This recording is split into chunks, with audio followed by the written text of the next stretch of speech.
Live streaming on YouTube is a great way to connect with your audience in real time. Whether you're streaming an event, teaching a class, playing video games, performing for your fans, or hosting a Q&A, YouTube has all of the tools that will help you manage your stream and engage with your community in real time with live chat. There are 3 ways you can live stream on YouTube: with a mobile device, a webcam, or with an encoder. Webcam and mobile are great options for beginners and allow you to go live quickly without much setup, while encoder streaming is ideal for more advanced and customized live streams. Here's a quick overview of each one. Mobile streaming.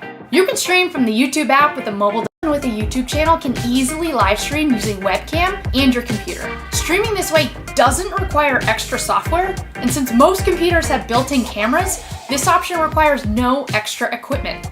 Webcam streaming is great for hosting live Q&As with your fans or just hanging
can allow you to figure out how you're going to take out the nest, and when. Some engineers will be more aware and harder to deal with than others, and may require varied or creative strategies. Because engineers usually stay within the back lines, once they're done setting up, their team can take some of the pressure off of them, which gives them free time to check for spies if nothing else is happening. But one of the biggest advantages you have as the spy is that you are almost always the one who starts the fight. Therefore, you have more control over when it happens. You can take your time to get your bearings, and you can wait for an opportunity to strike. When you first discover an engineer nest, here's a few things you should take note of. How much is the engineer running around? Are the buildings fully upgraded yet? If not, it could cause a distraction. Is the engineer standing behind a sentry a lot, or is he moving around? Where is the teleporter exit, and can it be exploited? Are the buildings clumped together or spread out? Spread out buildings typically indicate a more experienced engineer. Are there multiple engineers? How many of their team? Spread out buildings typically indicate a more experienced and be exploited. Are the buildings clumped together or spread out? Spread out buildings typically indicate a more experienced engineer. Are there multiple engineers? How many of their teammates are around? These are factors to be aware of that can either make it easier or harder to take out a nest. Account for these things and look for an opportunity, of which the engineer's own buildings can actually provide you with some.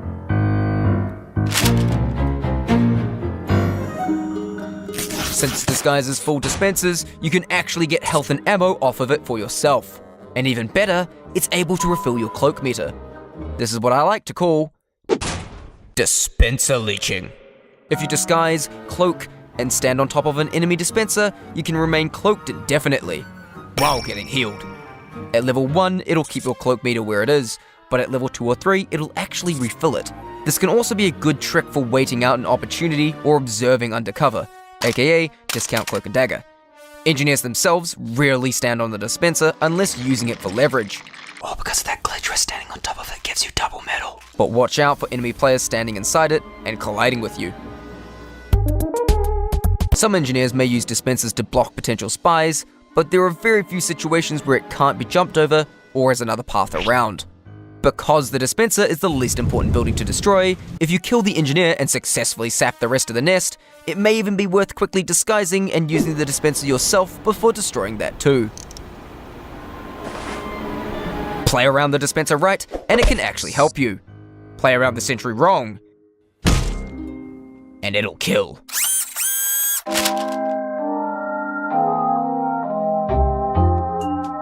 When destroying a nest, the sentry is the main building you need to play around. And while the level 3 rockets can miss, it doesn't matter because the aimbot bullets of a level 1 can kill you in 2 seconds after it starts firing, and level 2 halves that time. You don't want to be uncloaked and undisguised around a sentry unless it's right about to be sapped or already is. Hello! Are you having trouble maintaining your cover between stabs? Try the Your Eternal Reward. The stabs are almost silent and instantly disguise you as your backstab victim. It's so instant that you can stab someone in front of a sentry and it won't even turn to shoot you, giving you more options to approach a nest. Wait, what are you doing? No, don't skip, please. I'm not done. When you're attacking a nest, the sentry should almost always be the first building you sap. This isn't just because the sentry is dangerous, but when you sap any of the buildings, you have officially begun the encounter. The engineer immediately knows that there is a spy present, and depending on where his buildings are placed, he'll know exactly where you are at that point in time. He is going to retaliate very angrily. You have essentially called the engineer to that position, which is why it's best to make the sentry the first building you take out of play, even if temporarily.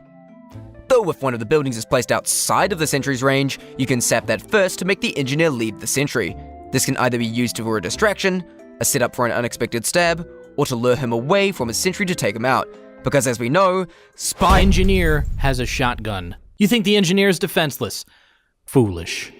Good engineers know they can fight back without having to rely on a sentry. The shotgun is great at close range, but falls off somewhat at medium to long range where the pistol becomes more viable. The revolver is sort of a hybrid between the two, and considering that both have the same max health, you're both kind of evenly matched. It's just a matter of who has better movement and aim and who got the jump on the other one first. And Spy isn't the only one who can sneak up on their opponent.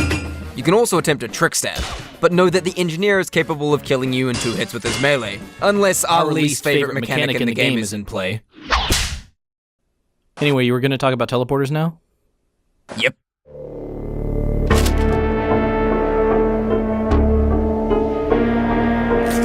As you can take enemy teleporters, this can be used for all kinds of tricks.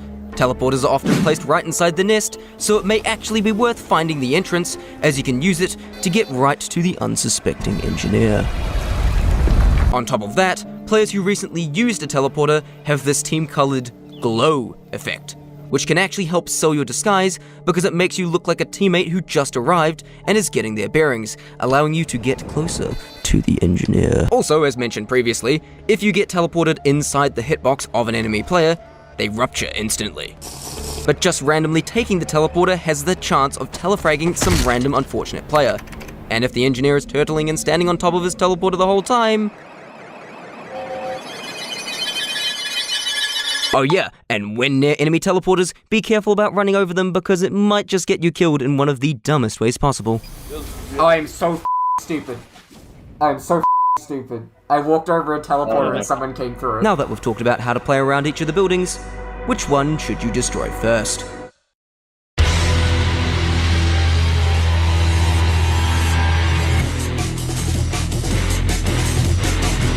The ultimate victory over a Nesta's spy is to kill both the engineer and sap all the buildings.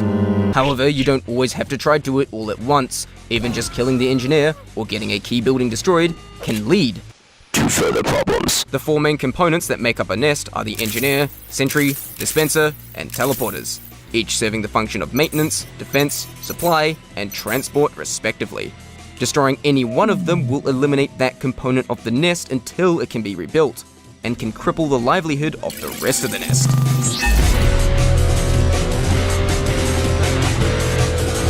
Eliminating the engineer himself leaves the buildings without maintenance. While Pybros may be able to remove sappers if they have the Neon or Homewrecker equipped, they still lack the ability to repair damage, reload the gun, or upgrade buildings, meaning your team may quickly overwhelm the nest before the engineer returns. If multiple engineers are present, they may be able to help look after the nest. However, nests may be spread out to cover more ground, and engineers are only alerted when their own buildings start having issues. If the nests are clumped together into some abomination, then it's probably a good time to mention that spies aren't the only class that can destroy. Hey, I'm back. Did you also know that because the YER is so quiet, it's really good at taking out multiple engineers at once, since none of them will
even know before it's too late.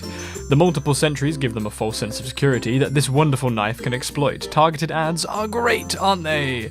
Anyway, I'm done this time. Destroy nests. An uber-charged soldier or dimmer man may actually be better in this situation due to their explosives. You can either switch class or coordinate with the ubered pair to sap buildings at the same time. Of course, considering the engineer is actually sentient, you often have to be careful about when and how you attack.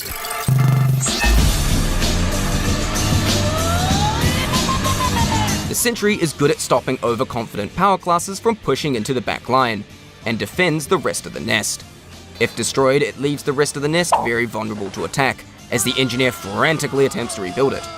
Without the sentry, a random flanker will be able to enter their back line. Your scout and pyro will especially love you for this.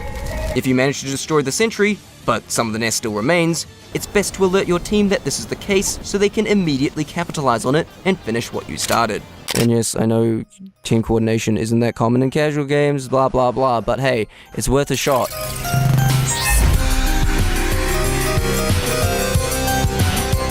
The dispenser is almost always the lowest on the priority list, as it has the least immediate impact if destroyed, and can even help you.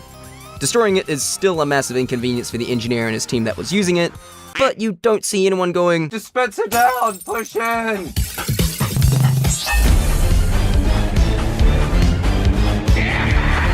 Teleporters are vastly underestimated by new players. They can transport players to the front lines faster, or get them to areas they otherwise can't reach.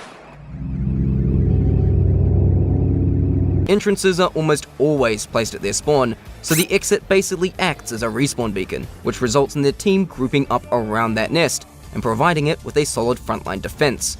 Good exit placement can almost entirely negate the travel time from the respawn room to the front line, and the heavy mains know exactly what I'm talking about.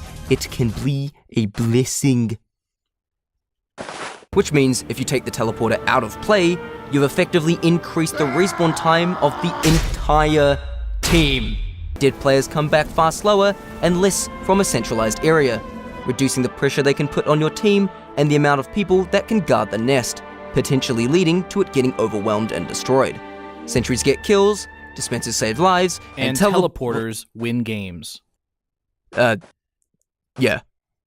And because both teleporters are two parts of the same whole, destroying just one end renders the other completely functionless.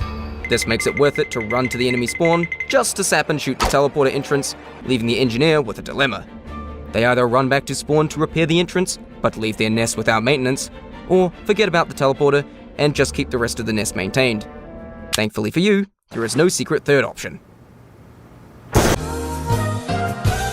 Picking what part you go for first is up to you, depending on the situation. But the engineer himself has a variety of tools at his disposal that you may have to account for.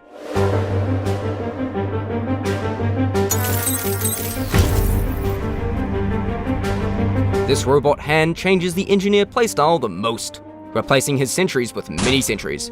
They deploy faster than normal sentries and cost less metal, but cannot be upgraded and are less of an overall threat. Mini sentries are much more disposable than regular ones, so the engineer won't care as much about maintaining it, and may not even have a nest at all. The engineer himself often becomes the bigger threat, and basically becomes a slower scout with a little more health and the ability to pop down minis.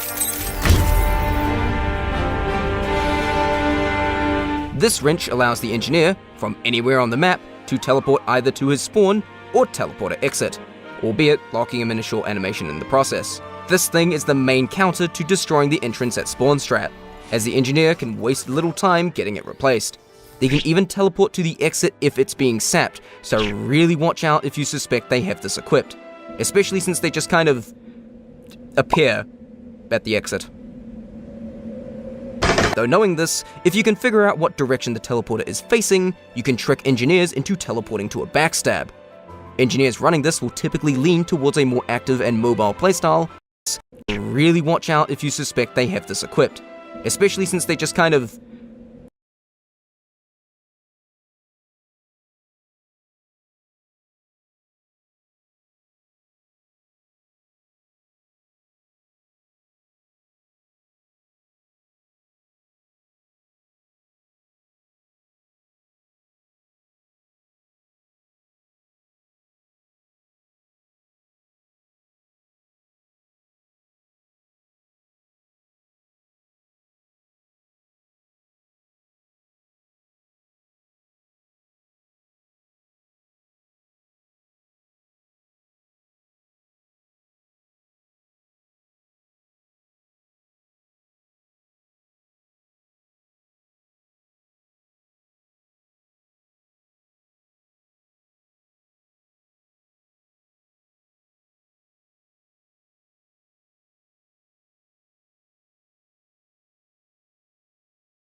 appear at the exit. Though knowing waste little time getting it replaced. They can even teleport to the exit if it's being sapped, so really watch out if you suspect they have this equipped, especially since they just kind of appear at the exit. Though knowing this, if you can figure out what direction the teleporter is facing, you can trick engineers into teleporting to a backstab. Engineers running this will typically lean towards a more Though knowing this, if you can figure out what direction the teleporter is facing, you can trick engineers into teleporting to a backstab. Engineers running this will typically lean towards a more active and mobile playstyle, and can appear from unexpected places.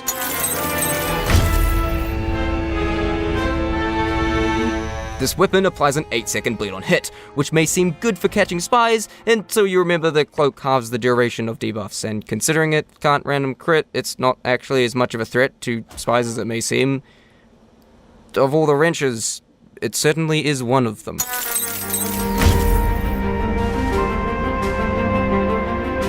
This is the only wrench that takes 3 hits to destroy a sapper, and to kill you from full health. Though, unlike the Southern Hospitality, it can random crit, and as many of us know, crit rates on melee are kind of stupid. Engineers using this can get a level 3 building set up much faster after one is destroyed, so killing the engineer himself is the best counter to that. While it allows the engineer to take manual control of a sentry and give it a defensive shield, when put back away, it takes 3 seconds for the sentry to regain automatic functionality, meaning if you can sneak up on an engineer using it, you can easily stab him without the sentry immediately shooting you, and the bubble shield does nothing against the sapper. Just watch out if the engineer notices you too close to the sentry, as he may use the technique.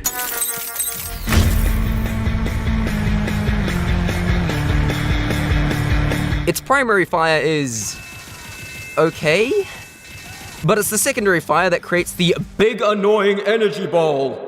Its primary use is for crowd control and to delete projectiles, but it can also reveal you while cloaked if caught in its range. But its biggest weakness is that it uses the engineer's metal supply for ammo, so it can't be spammed too heavily in most situations.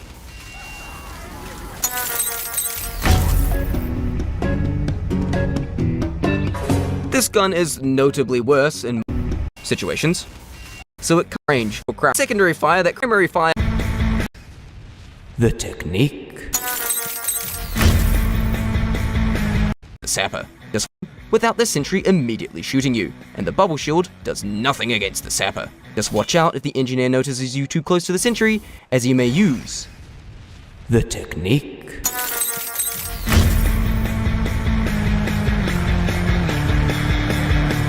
Its primary fire is okay, but it's the secondary fire that creates the big annoying energy ball. Its primary use is for crowd control and to delete projectiles, but it can also reveal you while cloaked if caught in its range.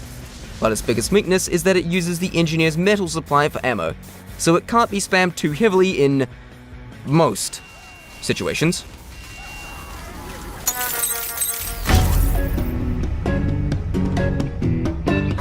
This gun is notably worse in most combat situations, but when the sentry is destroyed, it gains a number of stored crits depending on how many kills or assists it got.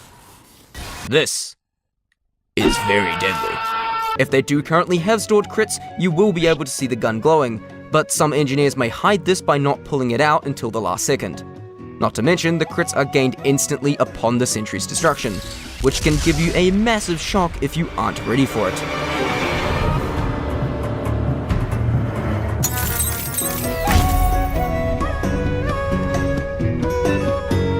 Like the short circuit, this gun also uses metal for ammo.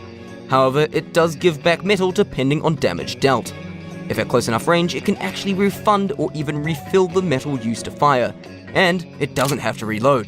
This weapon can be very deadly if the shots connect.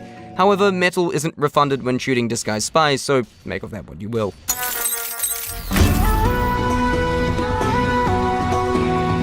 This weapon deploys and fires quickly. However, the spread of the shots quickly increase as successive shots are fired.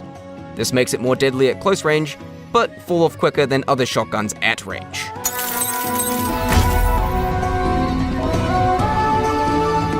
While it does have the ability to drain your cloak, This weapon overall is weak and slow, so it's rare to ever see it get used. Even more rare to get hit by it. Even if you do get hit by the easy-to-dodge projectile, the cloak drain is more of a minor inconvenience than anything.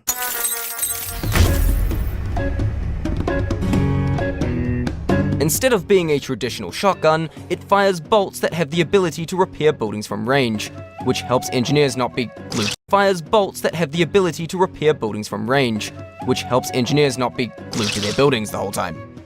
However, the sapper blocks repairs, and this affects the rescue ranger as well, forcing the engineer to come close and use the wrench. If they're paying attention and see you about to sap the building though, they have the ability to... But while this weapon is good at keeping a sentry alive, it's not so great in combat. It actually deals the same damage as the revolver with similar damage fall-off distances, but it's also a projectile that can be dodged, so 1v1 fights against rescue ranger engineers are a bit more tilted in your favor. Destroying a nest is like figuring out a puzzle. If one approach doesn't work and you die in the process, try a different strategy next time. You can die many times in the process, but it keeps the engineer under pressure, and it only takes one good attempt to dismantle the entire nest. Observe, think, and plan. Either watch for an opportunity or make it yourself. Your ability to be unexpected is your biggest asset against an engineer. But be aware that the engineer can learn and adapt from you as well. Their team may hate you for it, but it just gives yours an opportunity to push in and finish what you started from with it.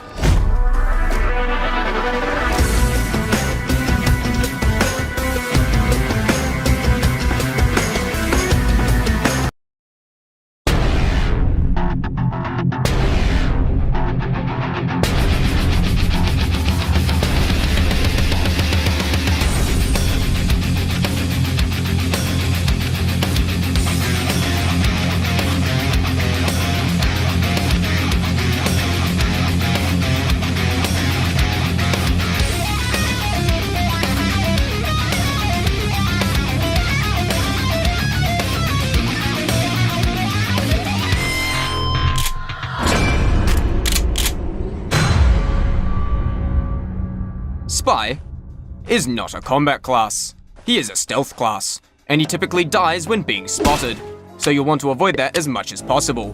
But no matter what, there will be times where you do find yourself in direct combat with another player, and it's good to know what you can do. Like remembering that Spy has multiple options actually. While the gun is the most obvious solution to combat situations, it's not your only option. In fact, you have three primary ones: shoot, trick stab, or run. The first two involve actually trying to kill them, the third is purely for survival. Oh yeah, there's also button knifing where you finish someone off by smacking them in the front with your knife. However, you don't simply have to choose one for every engagement you end up in. In fact, this is where the power of mix-ups comes into play, as suddenly switching from one option to another mid-fight can be used to bait enemy players or throw them off. Making them believe that you're trying to run away or gun them down often results in them running right at you, which can leave them open to a trick stab. The reverse is also true. If they're expecting a trick stab, they'll try to keep their distance, which is good for making space to try gun them down or to get a head start on the escape. Sometimes just hitting enough shots with your revolver can scare people into backing off and letting you get away. But I can't hit my shots! Yeah, well, that's just a you problem. I get that revolver aim can be really finicky, especially from the random spread you get from firing too fast, but this is straight up something you just need to get good at. On that note, remember that you have the ability to see enemy health, and you can use that information to take advantageous fights against weakened players, especially since you're typically already sneaking around the places they retreat to because that's kind of a thing you do as the ninth class. If you choose to escape, a very powerful thing that I've talked about before are cloak illusions. Simply put, it's the act of moving one way when starting your cloak, then changing direction once it's complete to throw the enemy off. When you do change direction, turn to look at the person chasing you to check that it's actually working. Always keep note of the last they saw of you. If you get bumped or shot and your cloak blinks, then change direction again if you think they saw it. Try and keep track of them while making them lose track of you. Successfully misleading players can cause them to waste a lot of time looking for you. Be wary of the information they have to go off. This also applies to trick stabs. They're obviously quite flashy, but they're also a good way to clutch a fight or take someone out with you. However, trick stabs can often fall apart very quickly if your target sees it coming. Again, they're most effective if they don't even know you're about to attempt one. Choosing which of the 3 options to take is not some binary guide. A lot of it will come up to your own knowledge and intuition. The more you play and mess it up, the better you'll get at making these decisions. And remember that you can mix them up or quickly switch between them. With these concepts in mind, I'm going to be going over combat with each of the 9 classes, though not just fighting against them, but how to work with them on your team. While Spy can feel like a solo unit a lot of the time, being wary of your teammates can be incredibly powerful. You aren't just getting lots of kills, you're creating an opening for your team to leave more destruction in your wake. You are causing problems. On purpose. You are causing problems. On purpose. Now, it needs to be said that what I say here cannot account for every possible situation. Watching my videos does not automatically make you a good spy. You need to put in the practice and experience. My videos don't just bypass that. But this video will help you understand the matchups much better.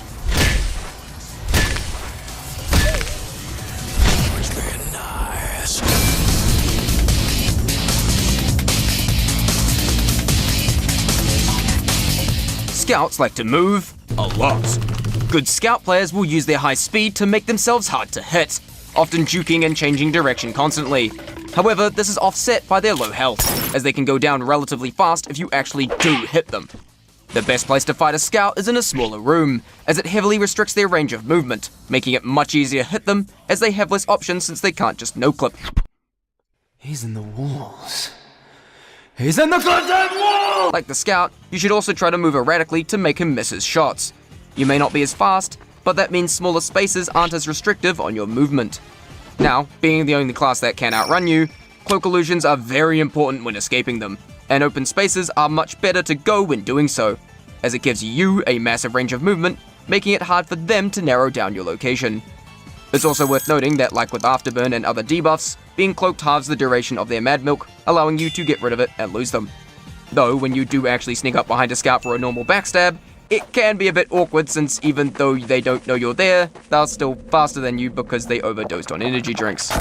When this happens, just follow the scout and stay directly behind them. Once they get into combat, scouts have a tendency to walk backwards within the first few seconds. If you stay behind them like so, they'll walk straight into a knife.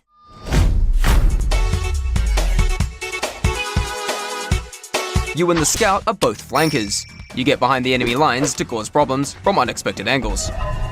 When it comes to any friendly flanker you see in the enemy lines, the best thing you can do is stay out of each other's way. Both of you rely on catching the enemy by surprise, so don't stick together too much as one of you may risk blowing the cover of the other. Whoever gets spotted first draws all the attention to themselves. However, this draws the attention away from whoever didn't get spotted. This is what's known as tunnel vision, a term used when people get so focused on a specific target that they become unaware of other things around them. This is something that you can abuse. Did the scout just run in and is causing havoc? Well, everyone has tunnel vision on him now, you can go and backstab them. The reverse is also true. You stab someone in and everyone is looking at you, draw their attention away from the flanker so he can cause even more problems. Get good at identifying who the tunnel vision is focused on, not just with a scout, but with anyone sneaking around the back lines.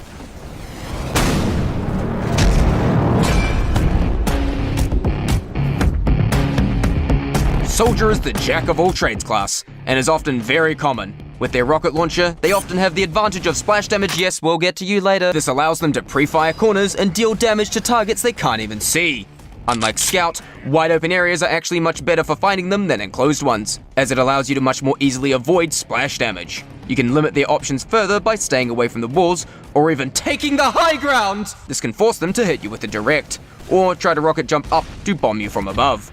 They're most susceptible to trick stabs while rocket jumping, as they can't make massive sudden adjustments to their movement while airborne, especially when trying to market garden you. Though, be wary of the direct hit. It has very little splash damage, but the rocket itself is much faster, and if it actually hits you directly, it can kill you in one hit. If you choose to run away from a soldier, remember that while undisguised, you can jump and try and surf the damage of its rockets, allowing you to gain distance, or just use it to get a trick stab on whoever was there in the wrong place at the wrong time. Also be wary that just normally sneaking up on a soldier from can jump in one hit. If you choose to run away from a soldier, remember that while undisguised, you can jump and try and surf the damage of its rockets, allowing you to gain distance, or just use it to get a trick stab on whoever was there in the wrong place at the wrong time. Also be wary that just normally sneaking up on a soldier from behind, on rare occasions they may suddenly rocket jump and kill you on complete accident. It just happens.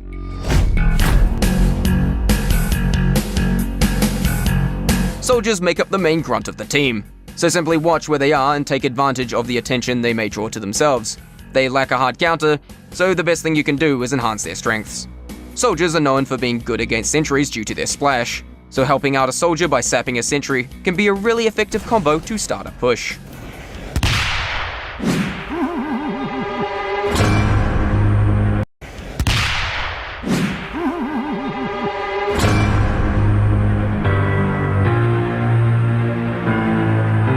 Pyro is the infamous spy counter, to the point they got an entire episode to themselves, so I'll keep this brief.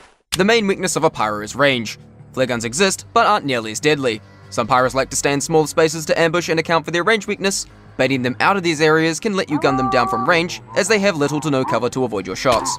Pyros often have patterns when spy checking, and the flamethrower can be heard. If you get caught on fire, break line of sight or flamethrower range, and get rid of the flames ASAP. Remembering health pack locations can save your life. While the Spicicle exists, be wary that it can sometimes make pyros more aggressive knowing they can't be trick stabbed. Though on that note, many pyros will see you as a free kill, and let that get to their head.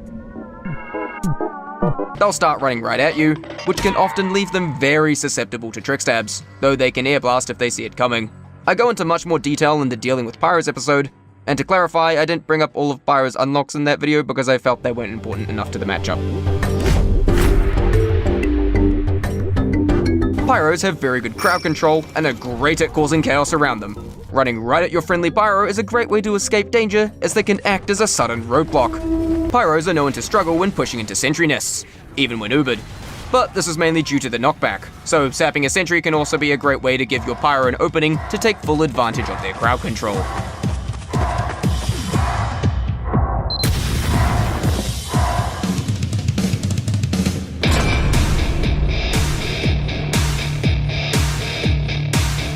Demos are highly projectile based.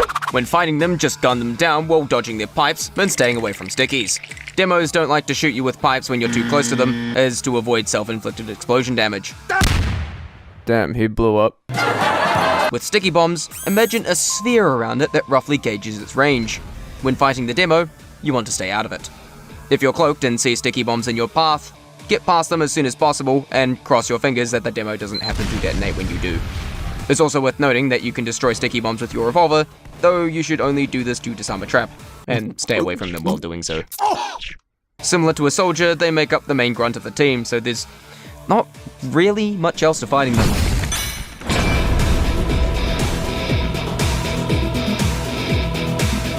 Demo Knights can be an absolute menace, especially with certain unlocks being able to increase their base speed and their ability to charge at you or even fly. At times they can outrun you and almost feel like a complete counter. However, their melee-focused playstyle gives them a tendency to run right at you, which, you guessed it, leaves them open to trick stabs. And plus, even if they're faster than you can still escape them with illusions.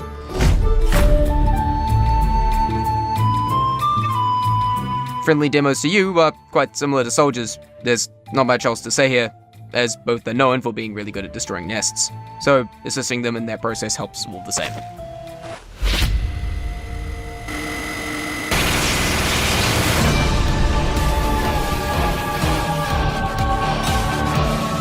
Heavy is the tank of TF2, having the highest health pool in the entire game. However, your knife does not care. Heavies have the potential for massive damage output, and can soak up a lot of it themselves, so being able to instantly take one out can be very helpful for your team. That being said, heavies who are firing make much better targets than those that aren't, though be wary that good heavies are wary of spies, so you may really have to pick your moments.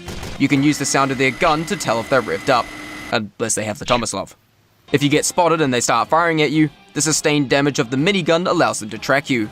Because of this, you should break line of sight as fast as possible to throw their tracking off. Do not try and gun down a heavy that's already revved and is high health, as they will quickly outdamage you. Another good thing to look out for, or should I say listen for, If you hear this sound, it means that the heavy is eating a lunchbox item and is unable to do anything until the animation ends, potentially giving you a free backstab. Many heavies are smart about this though, and will put their back to a wall or corner. If against a flat wall, then you should be able to backstab them from one of two sides. If in a corner, finding a way to jump on top of them may give you a valid backstab angle, though this won't always work, and if you misjudge it.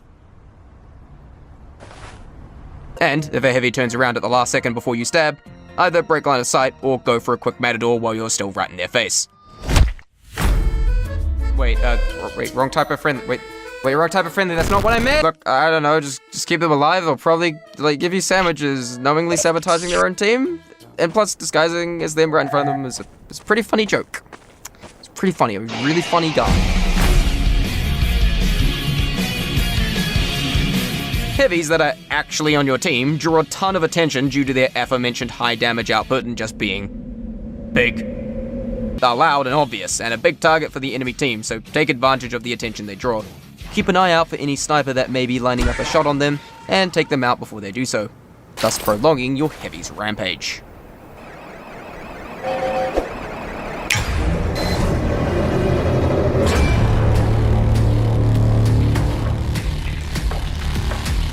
The engineer matchup was literally the previous episode, so I'm just going to recap some stuff from that video.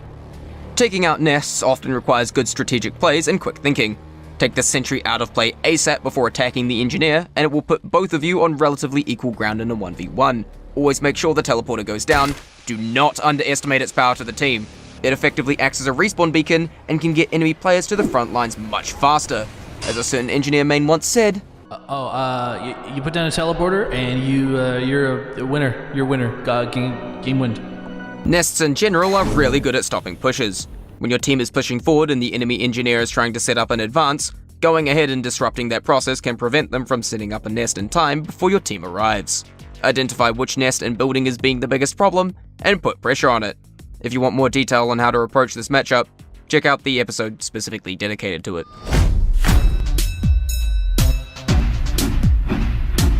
Engineer nests make for a powerful backline. Be wary of the location of friendly sentries, as they can be great fallback options.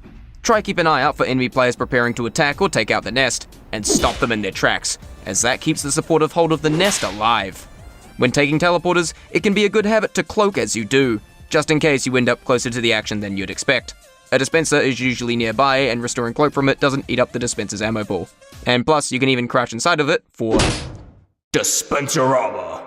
On that note, when a friendly engineer is nearby, try to avoid picking up ammo packs that he may need, as he needs them much more than you so he can set up quickly. And if your engineer places an entrance at spawn during setup, you can really quickly switch to engineer, upgrade it to level 3 for him, then switch back to spy before the round starts.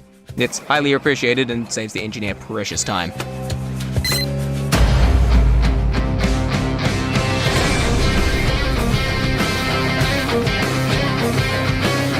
Medics are an incredibly important member of their team.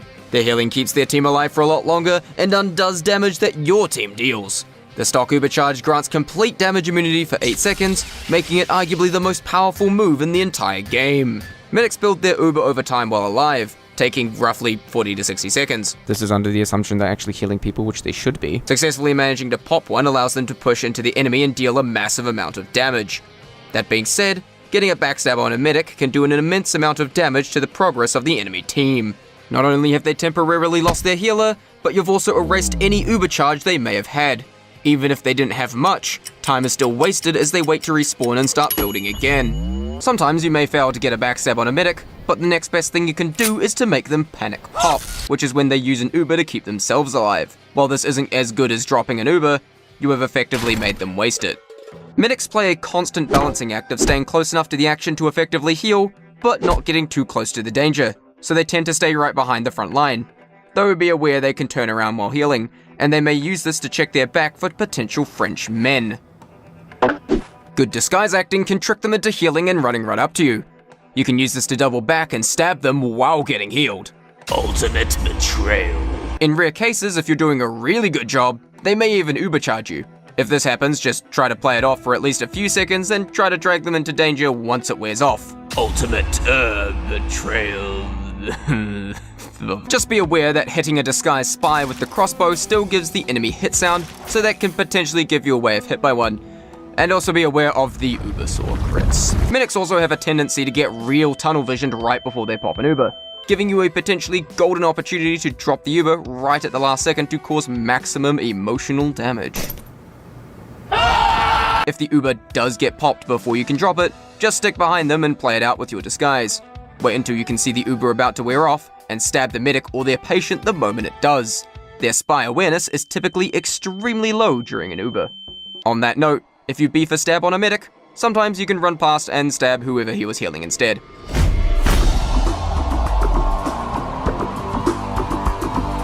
Given you are the spy, don't expect to be very high on the priority list of healers, especially since you won't be near your medic very often. In fact, being healed by a friendly medic may actually give you away as a result of the team-colored beam. You can quickly cloak if you need to forcefully break the beam. Now, you remember what I said about medic being a very important pick? Yeah. Well, the enemy team is going to try and go after your medic, and they may get tunnel visioned on him, and you probably get what this means by now. Also, when behind enemy lines and low on health, most medics use the crossbow. If you can get the attention of your medic in the distance, they can actually heal you with a crossbow shot, and this won't give you away. But remember, the medic's life is more important than your own, so do what you can to keep him alive.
Sniper is the other main pick class. However, they tend to quite literally have tunnel vision, often making them good targets.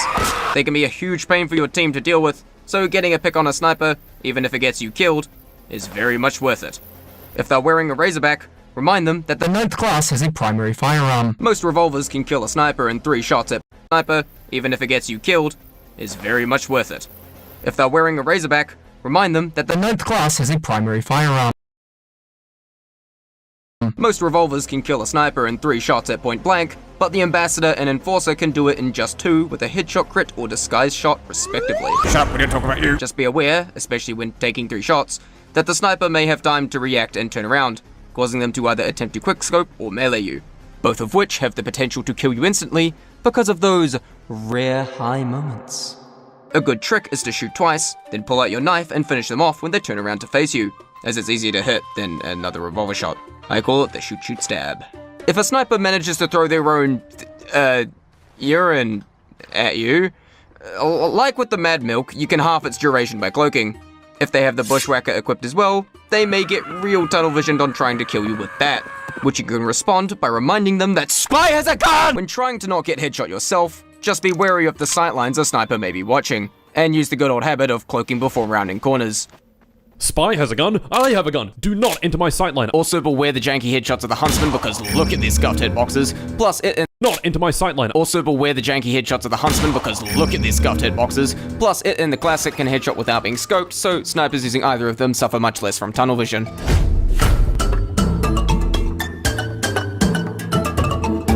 Considering that both you and your sniper will sit at complete opposite ends of the map, there's very little interaction between you two. The best thing you can do is take out any enemy sniper that's aiming at them, just to keep yours alive.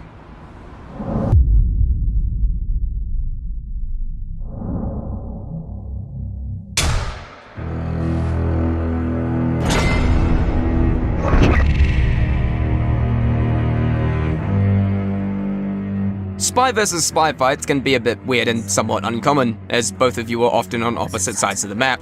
You're most likely going to encounter one when one of you hasn't made their way to the enemy lines yet. If you notice a disguised spy in your lines but they haven't noticed you, they may be caught off guard by a backstab.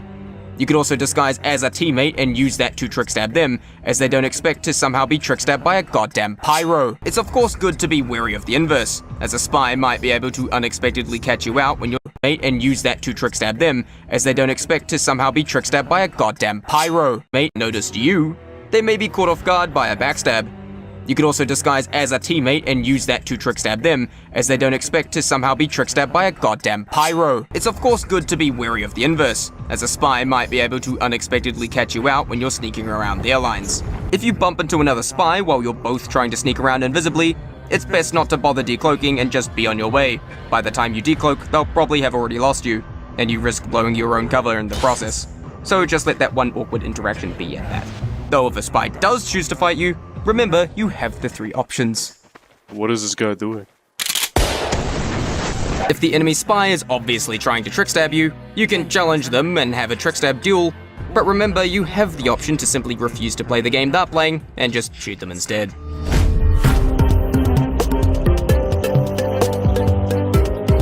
Never have any more than 2 spies. Similar to Scout, if you have another spy on your team, be wary of them. You will likely run into each other as you try to sneak into the back line, which is fine, but remember not to attack from the exact same spot at the exact same time.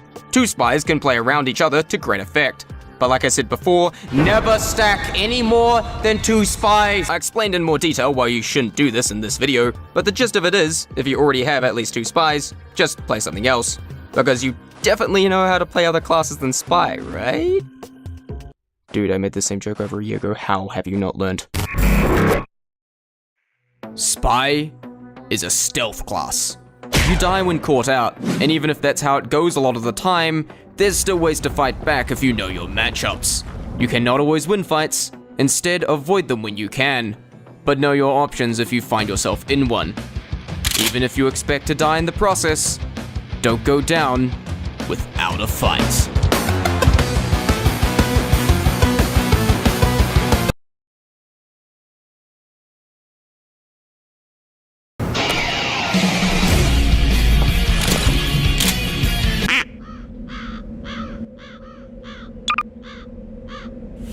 alerted the horde of the French. Welcome to One Jontillion Spies. All players are put on blue, and red team is filled with spy bots that are clones of me. This is a modified version of 1000 Uncles, which I couldn't have done without the help of Kiwi and Mega Scatterbomb, which frankly only took us a few days because the original code was so clean. Unlike engineer bots that play very defensively, the spies are right in your face trying to attack constantly, and so I invited a whole bunch of YouTubers to try it out. But I didn't tell most of them what it would be in advance. My prediction, 1,000 spies. Okay, it didn't take that much to figure it out, but anyway, yeah, this was very chaotic, and I only partially regret putting 10 YouTubers in a Discord call at once. Pull the lever. Oh no. Oh no. Oh no. Oh my god. Something bad is happening. Holy frame Something rates. terrible is happening. Now press tab. I have a feeling my prediction was right. Right. Your prediction wasn't completely right. Okay, welcome to One Jontillion Spies. Oh no. So all pyro, yeah? Let's leave Spore. Oh my god, Bumpkin actually does help. Because they're all looking at me now. Yeah. They're lliterally all chasing. I don't know who's real. They want to see throughout. Good. Never disguise. How many people did we test this with? Oh my god, I have Wait, is that- literally like 50 of them following me all the way back to Yeah. the Oh my Wait, hold Are you real? Oh my god. I'm real. I'm real. Do you have like Shadow Play? I could throw that. Oh my god, look at Holy shit! Yeah, they respawn instantly. You've got Yeah, to remember that. It's a modification of 1000 Uncles. This is crazy. It's a modified How are we version ever of gonna 1000 win? I died. Oh, there's so many. Oh my god. Feel better. I got. I actually fell for one of them. We're clearing this much faster than I thought we would. Yeah, I have a feeling with this many players it's gonna be kind of We tested it with this many players. I think we're just more coordinated. We're just better at the game, guys. We're YouTubers. We're better at the game, obviously. Oh no, not the Oh same. no, who's Oh, doing they- the corner snake? You found it. You found it. Do you have the equalizer? Oh my god, there's so many coming through this door. Do you have They the? use their guns. No, you don't. Hold on. Watch this. Watch this. There we go. Hey guys, spy me. Real helpful, I'll be honest. This is even more chaotic than I expected Yeah, I I'm keeping on the left screen. because I like we how have we've all the actually like, call. stopped the cart at the place that it normally stops when you fight on this map anyway. On my HUD, I have the maximum amount of kill feed messages set to.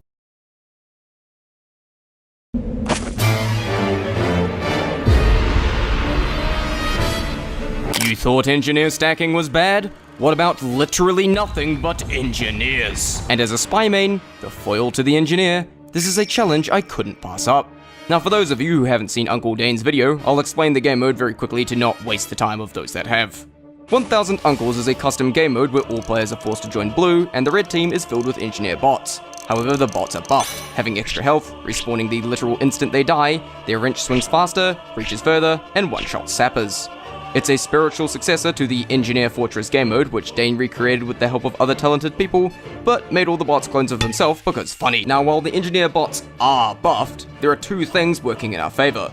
One, there's only engineers, so no pyros and other classes to worry about. But more importantly, training bots are really dumb. Have you ever fought training bots as spy before? It's very easy. This is because they will literally never spy check. They only attack if they actually detect a spy. Secondly, they don't learn or get paranoid. Once you leave them alone for a few seconds, they forget you exist. As for strategy, the only viable knife is the Eurotunnel reward. This is because stabbing an engineer in front of a firing squad of sentries is a fast pass to the respawn screen. However, the Yer keeps you disguised between backstabs, as long as you don't miss any. Plus, bots have a harder time detecting it. For the gun, we'll use the L'étranger. Spy is a gun, but shooting it means undisguising, and you know what that means. As for the watch, I use the good old stock because reliable, and for Sapper, well, we'll get to that later. It's also good to remember that I'm not the only player trying to destroy the sentries, the rest of my team is too. My job is to pick off smaller clusters of nests, while the others focus on the bigger hordes. Alright, now that we know what we're up against, time to find a server running the game mode. Oh, there aren't any in my region. Hey, is 1000 Uncles going to be coming to the AU servers? It could make for some great content.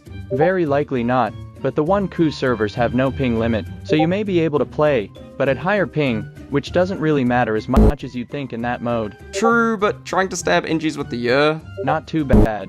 They don't move much. Oh yeah, true. Well, I'll see how that goes. Hello everyone, welcome to 1000 Uncles. I have yet to see the uncles. I have just spawned and am walking forward. I can hear them. Where are they? I presume they are just around. Oh my god. All right. This is a great start. I'm almost dead. I'm almost dead. No, no. The problem is it's really hard to like know which of them I am disguised as and which one of them is going to start shooting at me out of nowhere because they all look identical and I don't have time to like read all their names. There's so many of them. I'm disguising as Scout because it doesn't matter what I disguise as. All right, who do I disguise as? Who? Okay, I bumped into a bunch of them now and maybe I'm just gonna you. Bye. Bye. Wait. No, I double clicked. I should not be alive. I'm amazed I lived through that. Oh my god. There's so many. They just keep showing up. Now I have to get through this somehow. Oh, just hug the wall. Hug the wall. Bye. Bye. They saw that. That was No,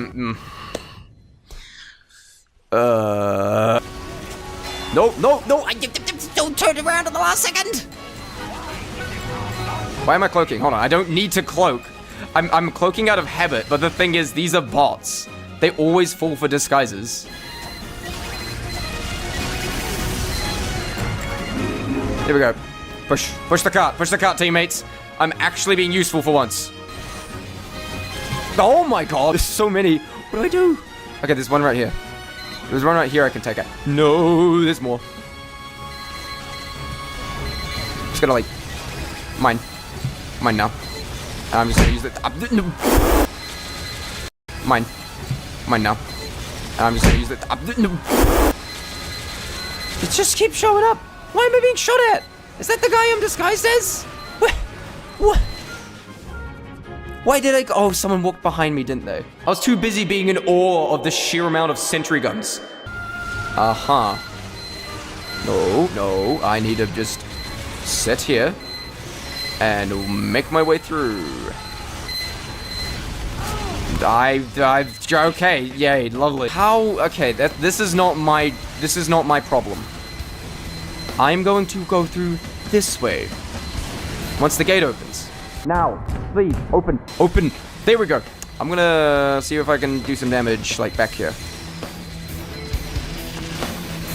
No, you moved! Stop moving! Aha, yes. Hello, fellow Frenchmen. What? Why am I being... Did someone... Oh my god, I can't stand here! Oh no, there's more here now. Oh, they're all trying to run into their spawn. Why am I being shot at again? Okay. Army... French army, attack! Attack!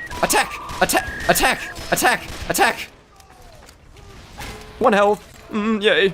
Oh, yeah, okay, we succeeded. Advance forward, Frenchmen. Alright. Just gonna make my way through. I'm being shot at again, aren't I? No! There's like four of them just like crammed me into a corner. You're just always hearing them just say that there is a spy around here. Yes, there is perpetually a spy when he has the ability to stop your buildings from working. I'm gonna run this way now. You're not going to chase me. Oh my god, there is another bloody... Go away! Thank you. Oh my god, they're back. Okay, I'm just gonna walk up this way. I'm just gonna... No, never mind.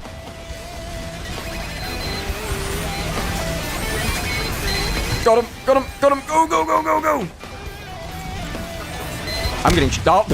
Oh, teammates again. Oh, that's a... No, dude. I spun on my mic.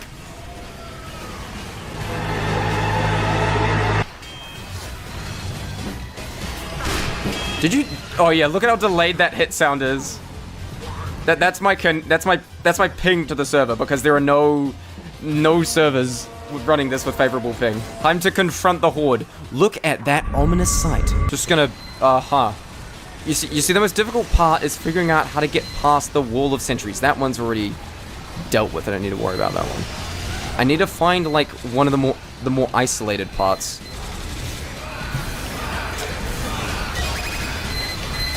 No! Don't mind me, engineers, that there is a scout among you. There is no reason to be suspicious. What if I just...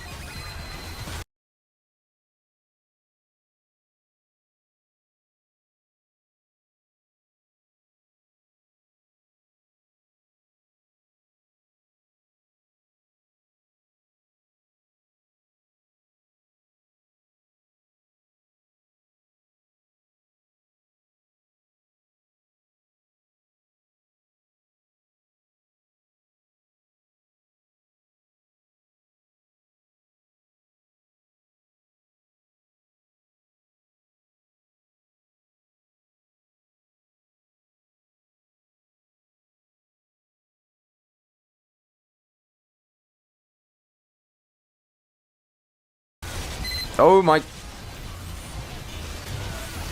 Yeah, I know there's a spy creeping around here. Oh, if I decloak, I'm gonna get spotted immediately. No? Oh, they did not notice.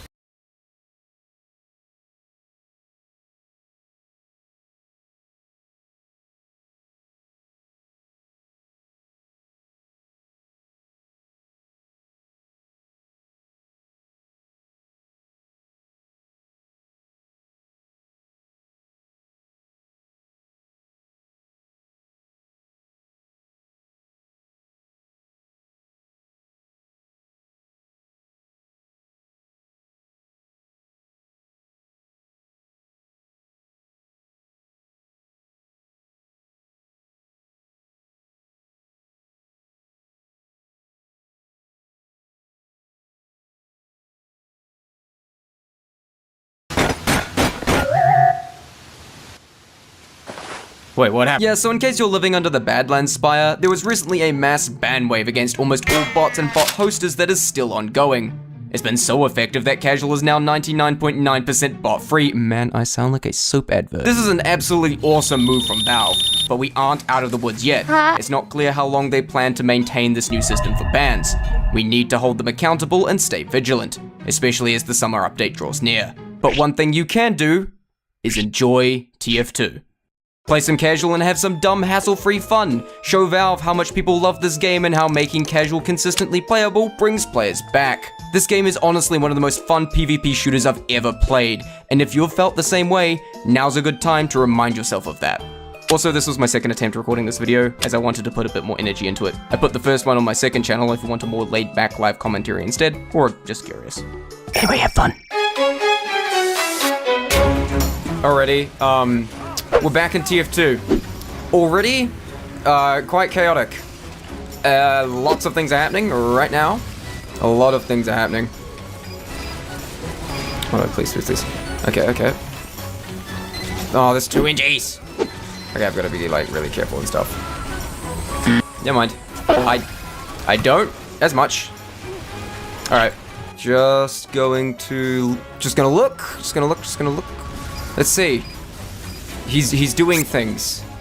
Nobody noticed me decloak up there. They really should have. Right behind them. Classic happening. Classic TF2. Okay, well he's mine. Lots of things are happening. And now I'm just gonna steal his identity. And move. And then hopefully, okay. Look at that. I'm being sufficiently annoying. Truly a TF2 moment. Oh crap. Someone heard that. Someone totally must. Bye. Never mind. Are we already about to win? Do I have to... Oh, I think I have to get rid of the sentries. Sentries are being annoying. Well, I got one. This is the last point cap. Yes, last point cap where there's just gonna be tons of sentries. Lots of things are going on. But we're also quite close to winning. Actually, wait, I have an idea. This is dumb. This is really, really dumb. There we go. I touched it to stop it rolling back. Yeah, we need something to stop them from pushing it. Wait a minute, this is dumb. I have an idea.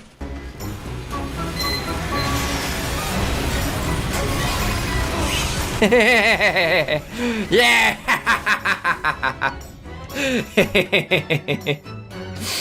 I figured that out. I'm proud of myself. I am evil. We have another spy. Where's he running? It's all stop. Oh, wait. Wait, it just ran the wrong way. Hold on. What? Does that spy? Oh, you're kidding me.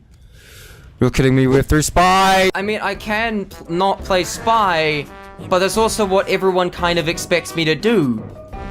They kind of want to see me play spy, and the video's barely started. Let's just see. Hold on.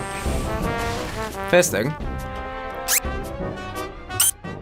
Okay, I'm pretty sure 2 of our 3 spies just went the wrong way, so that's great.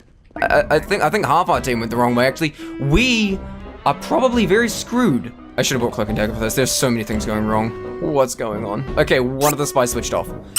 Thank God. But then where's the second spy? Just gonna make my way around. It's dancing. Nice. Backstabs literally came to me. I'm not gonna shoot that guy. That guy's just vibing. That guy's just vibing, dude. Yep. He turned around at the last second, but I had him fooled. The guy was a fool. I got him. Oh crap. Alright. They have a sniper. I need to watch out. He's in the spawn.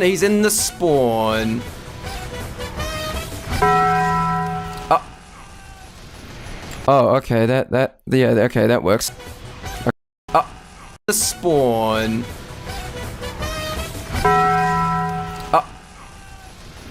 Oh, okay, okay, that works. Okay, wait, oh crap. Okay, oh, we're in on it now. Don't get hit. Okay, please don't heavy us. Please don't heavy us.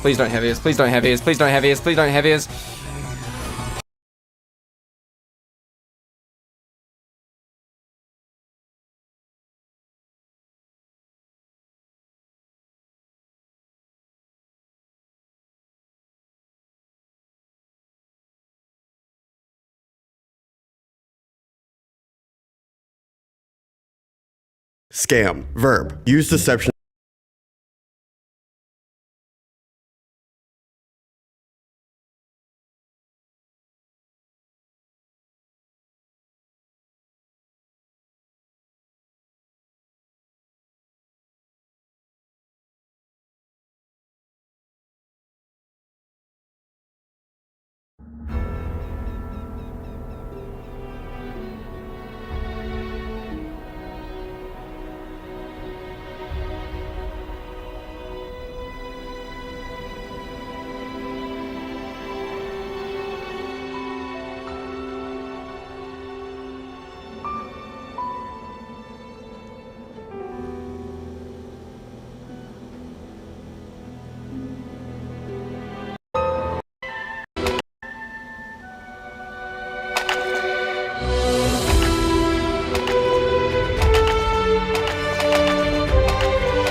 That's right. I made a game mode where you have to fight 1,000 of me, maybe even more.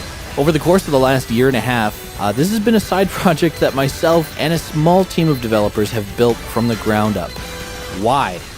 Because funny. The progression of how this whole thing eventually came to exist is rooted in ancient TF2 lore, spaghetti code, and memes. I find it all pretty interesting, so that's what this video is going to be about. And the best part is that you, yes you, the viewer, are able to play this. You can test your resilience and determination against the army of uncles. But before you do that, stick around for a little while and just listen to the story of how 1,000 uncles were born. Now, to get this out of the way before any of the TF2 old heads leave a comment though, this idea, putting a bunch of engineer bots on red team for players to fight, is not an original concept. It's not my idea. I did not come up with it. This game mode is actually called Engineer Fortress, and I first played it over 7 years ago on a community server called Nemus. Nemus was a relatively small but popular group of community servers that was, at first glance, a pretty standard TF2 server. They ran a bunch of vanilla maps and had a pretty consistent player base of regulars, but Nemus had a secret. If everyone in the server all joined spectator for just a few seconds, it would enable Engineer Fortress. It wasn't really a secret because everyone would always do this on the applicable maps, but it was something that was not exclusively focused on within Nemus, which is crazy to me because, man, Engineer Fortress was so much fun. Every human player was forced to join blue team, while the red team was filled to the brim with engineer bots, all with instant respawn, infinite metal, and an unshakable will to keep building sentry guns over and over and over again while we desperately continued to destroy them. Blue team also had a short respawn timer, and we were allowed to build teleporters in the spawn room, but otherwise, making it past this unyielding wall of buildings was something that required a unique combo of patience, positioning, and coordination that was unlike anything that I had ever played in TF2. It was awesome. Over the years, I occasionally joined Nemus specifically to play Engineer Fortress, which is weird to me because I don't know if you guys know this about me, but when it comes to TF2, and most video games for that matter, I am generally not a big fan of the modded gaming experience. Not to say that I don't love mods. I use mods in almost every game that I play for an extended period of time, but these are almost always exclusively quality of life or cosmetic mods that are client side and only serve to tweak the experience instead of vastly alter it from the developer's intentions. You could argue that a custom TF2 HUD is a quality of life mod, for example, but I've never really been a fan of mods that basically change the base game to be something else. No offense to the people who create or play these modded experiences, but historically, they have never really interested me. I am a vanilla plus boy through and through, with the exception of Engineer Fortress. This mode was always the asterisk when it came to TF2 mods for me. It was just so incredibly well designed and conceptualized that I have always regarded it as the best modded TF2 experience out there. I mean, it definitely helps that the base experience, more or less, is still like 95% TF2, if you think about it. I mean, it would be technically possible for this to still happen in a casual mode game. Unlikely, nightmarish to imagine, but still possible. Anyway, eventually I learned that Nemus was founded and maintained by a man who goes by the name Jill on Steam. Yes, that's right, that Jill. The Valve employee and TF2 developer Jill. Cool Beans Jill. Neato Jill, remember Neato? This guy's been one of the main TF2 developers since like 2012, but before he was hired at Valve to work on TF2, he founded and was the main administrator of Nemus community server, which he started back in like 2008 or 2009. I mean, this all goes back like 15 years, so the history starts to get a little bit more blurry the further back you go, but even asking Nemus veterans from way back then, Jill's role in maintaining the servers was more or less a mystery. All it could really be confidently said is that he created the servers and most likely paid the bills, but I couldn't find anyone who could confirm or deny to me that Jill was the one who created Engineer Fortress. I mean, if that were true, that would set a pretty hilarious precedent for this mode, right? Dude creates an awesome TF2 server with a mod where you fight a bunch of engineers, gets hired by Valve because of how awesome it is. But yeah, Engineer Fortress had remained my go-to TF2 mod of choice for many years. It's kind of like MVM, except blue team is the bots and the red team is also the bots, but we're attacking and they're defending, which is the opposite of MVM. You get it. It was good, clean, chaotic TF2 fun is the point. Until one day, Nemus was gone. A little over 3 years ago, Nemus went offline one day after an update and never came back. It's pretty standard for a TF2 server to go offline for a few hours after Valve pushes a patch so the server admin can update the server to the current version of the game, but Nemus just didn't update. Nobody could connect to it anymore, and eventually the IP just wasn't accessible. So out of nowhere, Nemus was just gone. Not even the admins knew why, and Jill was radio silent, as Valve employees tend to be. But considering Nemu's had been a project that he maintained since before he got hired at Valve, and had been maintaining long after he had started working on TF2 itself, Nemu's regulars found it odd that it would just go offline without any kind of announcement or explanation for its player base. But regardless of why this sudden shutdown happened, the most devastating thing to me was that Engineer Fortress was also gone. Nemu's was the only server that ran anything like it, so it had just become unplayable overnight. I was disappointed by this, but hey, you know, what can you do? Actually, yeah, what can I do? I started thinking to myself. I am a server owner now. I created Uncletopia in 2020. I have a place where Engineer Fortress could exist, and it makes sense, right? I am the TF2 engineer guide to a lot of people. It wouldn't be super out of the ordinary for, oh my god, what if all of the engineers are wearing the Uncle Dane cosmetics, and they'd all be named like variations of Uncle Dane, like Uncle Pain and Uncle Brain, like those memes that people always, oh my god, and holy shit, this is okay, so you see how I got there? At this point, though, all I had was the idea. Recreate Engineer Fortress on Uncletopia, but with an Uncle Dane theme, and maybe some other tweaks to make it more challenging or interesting. But here's the problem. I don't know how to do that. I literally can't code. I can make a pretty dope MySpace page with some HTML, and I can organize my TF2 auto exec, but I don't know the first thing about making anything work using SourceMod, which is the primary framework in which most TF2 mods and plugins are created. So instantly, I asked for help. I put out a thing on Twitter asking if anyone who is fluent in SourceMod would be willing to help me develop a plugin. The same day, I got a message from Moonly Days, who has had a lot of experience making things with TF Connect and recently did a bunch of web dev stuff for the Fix TF2 movement. He fit the bill and was eager to help, so I sent him this exact pitch. This is a custom PvE game mode along the lines of man versus machine, but instead of playing exclusively defense, the human players are exclusively on offense. All maps will be either payload or attack defend. The bots are only assigned the engineer class. Both teams have instant respawn. The blue team will comprise of up to 24 human players, and the red team will comprise 24 engineer bots. Now, I don't know how I got it into my head that it could be 24 versus 24. It had been a while since I'd played Nemu's Engineer Fortress, and I think I had incorrectly remembered there being a lot more players and bots. Anyway, Moonly told me that he was totally down to make this idea happen, except for one small problem. TF2 is hard-coded to only allow 32 players max on one server, and TF bots count towards that number, so it would have to be 16 versus 16. In my head, this sounded like a lower number than I would have preferred, but those are the unchangeable limitations, so I had no choice but to go with it. But within just 3 hours of me sending this outline to Moonly, he had a super bare-bones functioning version of the idea. So I came up with this basic rule set, and we did our very first beta test on a private server that I invited people to join via Twitter. This first test was a shit show, as you might expect. A lot of stuff was broken, mostly due to things conflicting with existing Uncletopia configs like class limits, which forced a lot of the bots to pick other classes, but still retain the Uncle Dane cosmetics.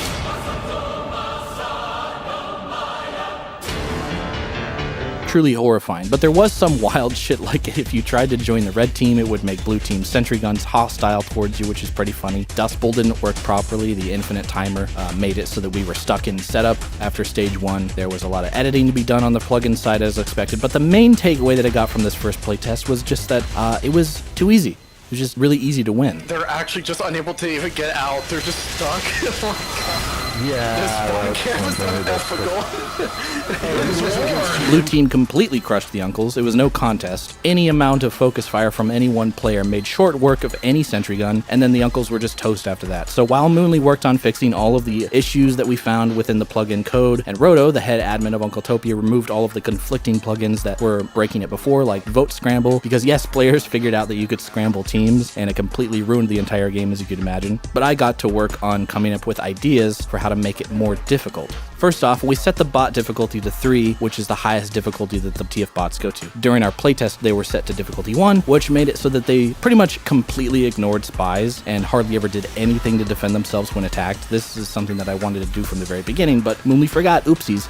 We also lowered the human team count from 16 to 12. I also wanted to do this because I could join Spectator now and watch the chaos from above. We also set the Uncle's respawn time from being instant to being truly instant. Now, what that means is normally normally when a server has quote-unquote instant respawn, it's actually more like a 3-second respawn, because after you die, you see this kill cam before you respawn again. True instant would be to respawn the moment your health reaches 0, which is what the uncles now do because they're bots. What are they going to do with a kill cam? So essentially when you kill an uncle, you're not so much killing them as much as you're just teleporting them back into their spawn room. Meanwhile though, because kill cams are funny, blue team still has the normal version of the instant respawn. But I also had to come up with the name for this whole thing. I mean, it didn't really feel right just calling it Engineer Fortress, since this was something that we were making specifically for Uncletopia. So here are the names that I considered before I landed on 1000 Uncles. Playtests after that all went significantly smoother, and the uncles were considerably harder to beat due to the myriad of buffs that we gave them over the course of the next few days of testing. In particular, buffing their wrenches to just be overall better at everything was a big factor in balancing them to be tougher to get past. Essentially, these changes made it so only one human player will not be able to out-damage a sentry gun being healed by an uncle. It will require either a demo man to place a bunch of stickies under it, or for 2 or more players to focus fire the gun to take it out, which encourages teamwork to progress. We also gave the uncles a base health of 185, which effectively makes them overhealed and makes them a bit tougher to kill even when they don't have their sentry guns. For spies in particular, the bots being set to difficulty 3 makes it so they have a 90% chance to notice your eternal reward stabs within 500 hammer units, which means that if you stab too many uncles within a big group of them, they will notice and they will attack you if they aren't preoccupied with their buildings. They're all like glancing at me. They're suspicious of you for sure. This is so scary. Uh-oh. Oh, shit, no! No! I touched them.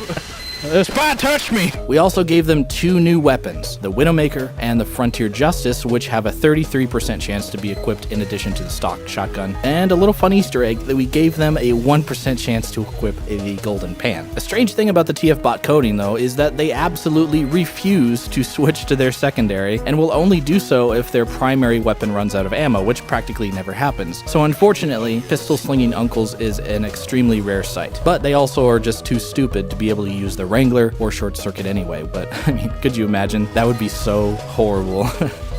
I wish they could. We also got rid of the unusual effect for a playtest to see how much it would affect server performance, but it turns out it doesn't really help all that much. Apparently, unusual effects aren't even processed by the server anyway. It's all client side, and it's not that impactful. And besides, I think the unusual effect actually helps with visibility on darker parts of certain maps, so we added it back for the next tests. Except Moonly said it to be Disco Beatdown instead of Miami Nights, which is not the right effect. It's Miami Nights.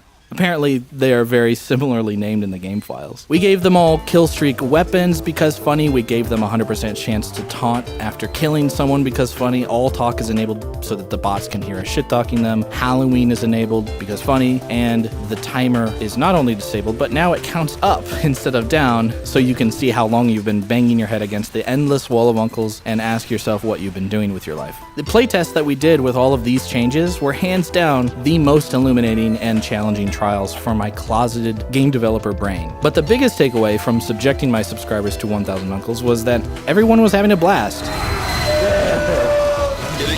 Get it. Oh my fucking god. You're so fucked. Holy fuck. People were reacting strongly to the chaos at first, especially since I never explicitly told anyone what they were joining when I linked the server IP. Looking at the server browser and I see the name of the server, I'm like, what the fuck is going on? And then you join, it's just this. Oh my god.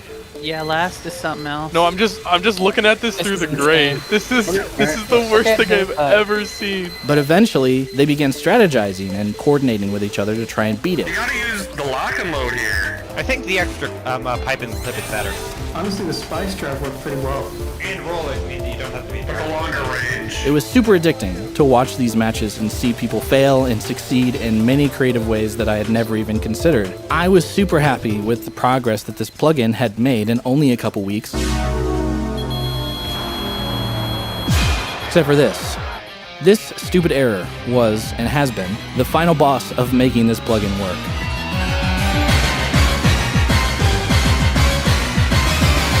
What this means when it pops up is that the edict limit has been reached and the server instantly crashes. What the hell is an edict? An edict? There are dicks in my game and apparently the limit has been reached? What are you talking about? An edict is basically an object, and TF2 can only handle so many objects at the same time. 2,048 objects to be exact. If there are more than 2,048 objects existing at the same time for even a split second in TF2, the game crashes and everybody is sad. So what counts as an object in TF2? Pretty much everything. I mean, map elements, players, weapons, hats, projectiles, doors opening, facial animations, anything that needs to be synced across the internet to everyone's computer, basically. That's an object in this context. Shunic has made a few videos about this, so you should check those out if you're interested in the details, but for the purpose of 1,000 Uncles functioning properly, the object limit is something that we needed to be constantly aware of and always planning around, because we have a pretty low ceiling compared to your average casual mode game. The map is usually the baseline. Most vanilla payload maps have a default of around 700 to 800 objects right off the bat. The smaller maps, like the 2-point attack defend ones, can get down to like 400, but the bigger ones, like the 3-stage payload maps, sit at around 1100, which is already half the object limit right off the bat with no players on it. Players typically count for around 10 objects each if they're wearing a full set of cosmetics, so a full server of 32 players where more than half of them are building a sentry, a dispenser, and teleporter each, that's another 400 or 500 objects. So by default, we're sitting at around 1,500 objects if nothing happens. But when stuff does start happening, like people start firing stickies and rockets and blowing buildings up that split up into 5 pieces of metal each, people dropping their weapons on the ground, ragdolls flying everywhere, it's just object mania, and all it takes is for a demo man to detonate their 14 Scottish resistant sticky bombs underneath a cluster of 10 engineer nests to create a huge spike in objects for 1 second to crash the server. The main way that this usually happened, though, is at the end of the round when there were a bunch of uncles infinitely respawning while people killed them repeatedly with crits, which I ended up calling the Uncle Massacre. My game's gonna crash! The good news is these crashes due to the object limit only regularly happened on maps where the default object count is higher than average, such as on Gold Rush and Egypt, and luckily there was a pretty simple way to deal with this issue outright. We used a plugin that just quickly deletes excess objects if the amount of them in existence starts to creep too close to that 2048 limit. This doesn't outright prevent crashing, since a huge spike is something that can't really be mitigated in time, but it definitely helped a lot early on, if anything just to help with client-side lag. Disabling the Uncle Massacre also helped a lot, even though it was awesome. Sad to see that go. In particular, turning off the Halloween souls, though, did wonders for reducing the object count and helping with the overall visual clutter. They don't really have souls anyway. After we implemented these changes, we rarely saw crashes again. However, the battle with the object limit was far from over. At this point, though, the hard part was done. The plugin functioned as intended, and there were only a handful of specific changes we wanted to make from this point on, so we gave 1,000 Uncles a permanent home on 4 public Uncletopia servers, 2 in North America and 2 in Europe, and just kind of let them exist. Because it was essentially a beta build of what I would call a feature-complete version, I refrained from ever officially telling people about it. Due to it mostly being on the Uncletopia server list, it still filled up from time to time, but mostly with people who didn't fully understand what it was or why it even existed, which honestly was endlessly entertaining for me to witness. Has he not made a video about this already? No, he hasn't. No.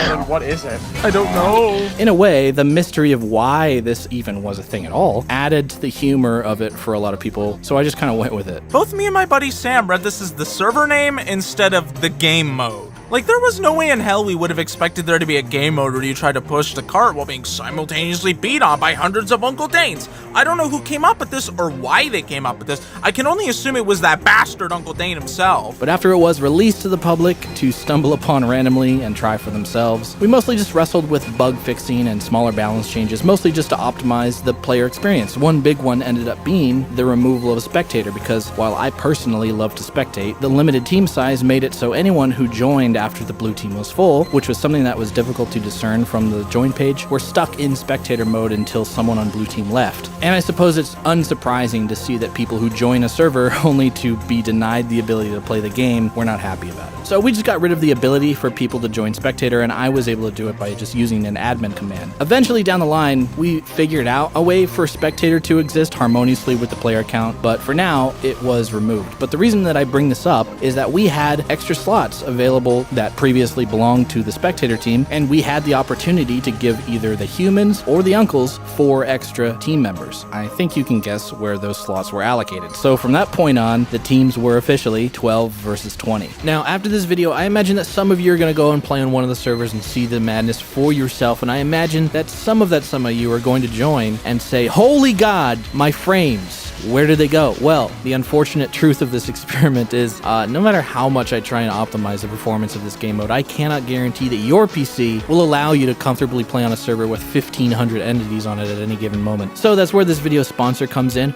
Red Magic's Titan 16 Pro gaming laptop. Now, I know it's a lot to suggest that you get an entire computer in order to play my dumb uncle mode, but that's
not what I'm suggesting. I'm saying that there's definitely still a bunch of you out there trying to play Team Fortress 2 casual mode vanilla 12v12 2-fort at an average of 40 frames per second. And I think it's time that you threw in the towel and admitted to yourself that you deserve more than that.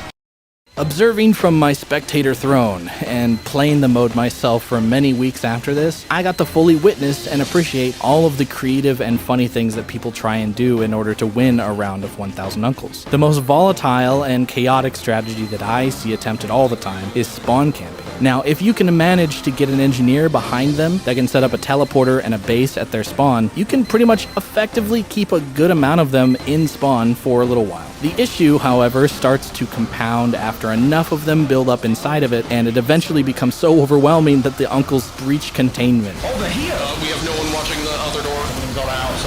Oh god, they're breaching! So the spawn camp strategy only really works when there are enough players to stop them from leaving spawn, but that also leaves fewer people to destroy the sentries and kill the uncles that are guarding the objective. It's just a slippery strategy that can take a long time to set up, but only seconds to fail. It's very funny to watch. Another strategy, though, that I am considerably less approving of is back capping. Because a lot of the viable maps for this mode are attack defend maps with multiple points, people will often go spy and wait on the second point until the first point is capped so they can easily capture second before the uncles have enough time to build anything. Now, back capping is just a part of the game and is a legitimate strategy in a normal match of TF2, but I personally just don't think that it's nearly as fun when half of the map is suddenly over before you get a chance to play it properly, because the point of 1,000 Uncles is overcoming a ridiculous number of engineer bots, and backcapping ROMs players of that experience. But at the time, I didn't think that there was really anything that I could do about it except let people know that it's just not all that fun to do that.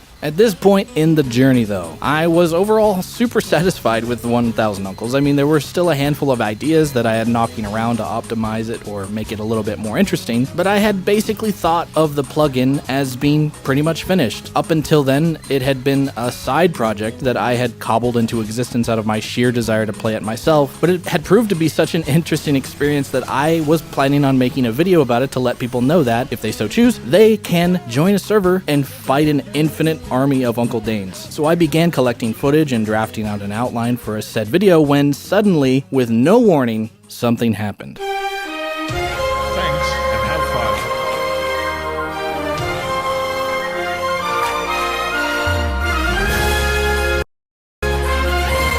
Out of nowhere, Valve randomly dropped this incredible change. They increased the player limit, and boy did they increase it. They raised it from 32 to 100. It was almost as if Valve knew exactly what I had wanted from the very beginning of developing 1000 Uncles. In my mind, the amount of uncles on the red team, while ridiculously numerous already at 20, had always felt a bit smaller than I had envisioned. Immediately, the possibility for what 1000 Uncles could now be with just this one change expanded overnight. Instantly, just to see what would happen, we doubled the size of both teams, 24 human players versus 40 uncles. Why not? I was emboldened to try this because pretty much right away, it was made clear that TF2, with a generous amount of optimization plugins and server power, could actually handle up to 100 players on the same server, as crazy as that may seem. According to the testing that people had been doing with 100 players, 64 seemed to be the breaking point for significantly impacting players' client-side frame rate, and 24 versus 40 was exactly that, so it seemed to be the obvious number to try. But regardless, in our special case, hitting that newly raised limit of 100 with something like 24 versus 70 is not a great idea, even though it is technically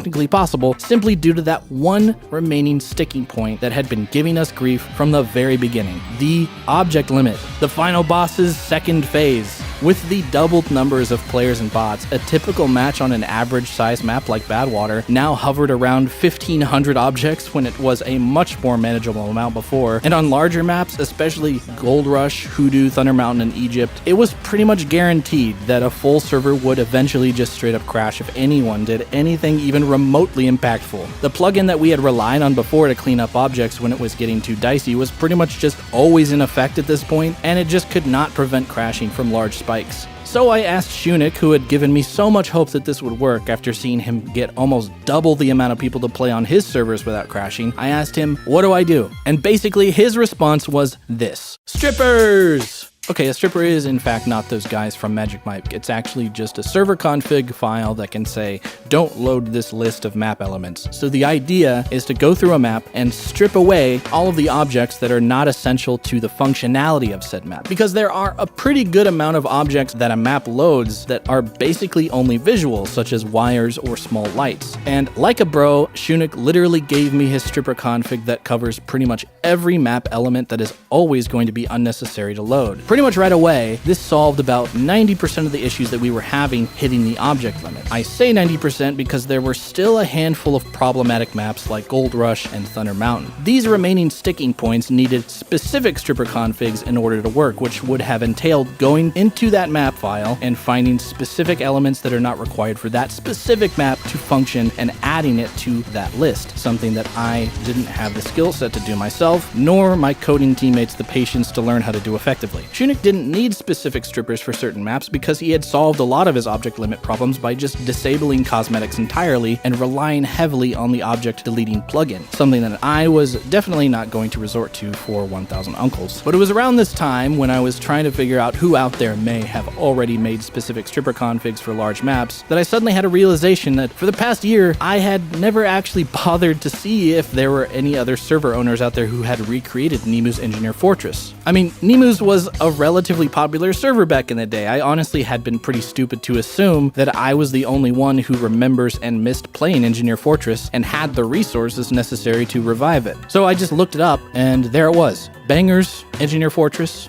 apparently created a little over 1 month after Nemu's went offline. Honestly, I was kind of embarrassed. I had been building this thing from scratch through trial and error, thinking that I was resurrecting some ancient artifact of TF2 history, when it's been right here this whole time. Now, to be fair, upon further inspection, Bangers, with a Z, is about as much of a recreation of Nemu's Engineer Fortress as 1000 Uncles is, and I would say that they are both inspired by it rather than faithful recreations. And I would call Bangers an advanced Engineer Fortress server. It has hundreds of custom maps, multiple custom difficulties that players can vote for, and is populated by a regular group that I would call experts at destroying large groups of engineers as efficiently as possible. It's fair to say, though, that this is a community of some of the last remaining Engineer Fortress superfans. A good number of Nemu's alumni still play here as well, including the creator and owner of Bangers, Dynamilk. So I reached out to him and asked him if he had any strippers for the specific group of maps that we were still crashing on.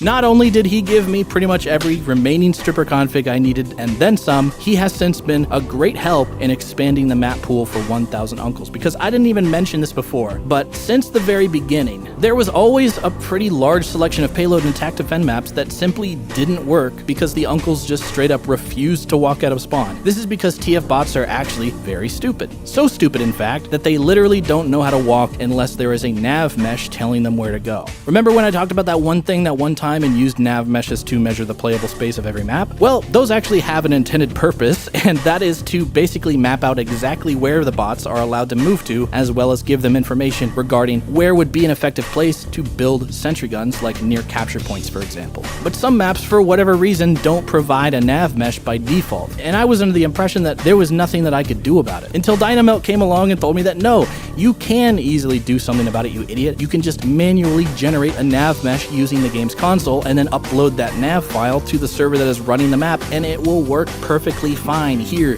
take all of the nav meshes I currently use for my servers.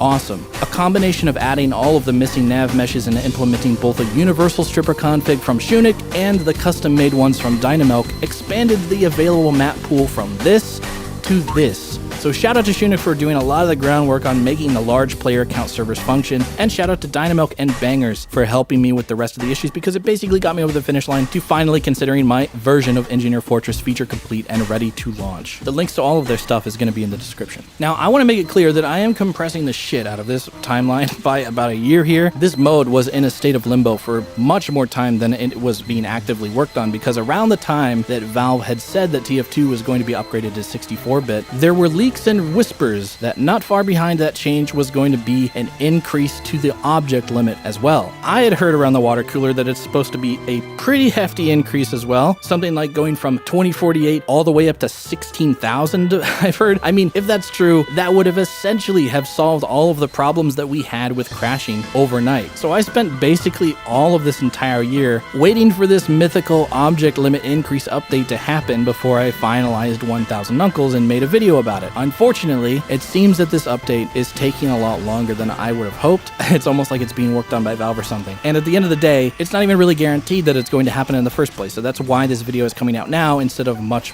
sooner. But maybe this extra time to let it cook had been a blessing in disguise, because in the meantime, we've done pretty much everything we can do to reduce the object count without compromising the enjoyment of players, including getting rid of building gibs and dropped weapons and ammo, yet keeping the player ragdolls enabled, because it's worth those extra few entities to see a funny ragdoll, as I'm sure you would agree. Maybe right after this video comes out, it will be just my luck that they finally increase the object limit and I will be able to finally try something crazy like 24 versus 70 or something, but we'll see. Also during this time though, I actually reached out to Jill and asked him about Nemus. Yeah, I had completely forgotten up until I was talking to Dynamilk about him that I had added Jill on Steam way back in 2017 after I met him when I visited Valve. I'd barely spoken to him since, but I decided to see if he'd be willing to answer questions about Engineer Fortress and Nemus, and to my honest shock, he responded. Turns out my guess that Jill not only created Nemus but created the Engineer Fortress plugin himself was true. So Engineer Fortress, if you think about it, is kind of like a semi-official game mode since it was originally created by a TF2 developer. I mean, he wasn't working at Valve when he developed it, but still, I still think that counts.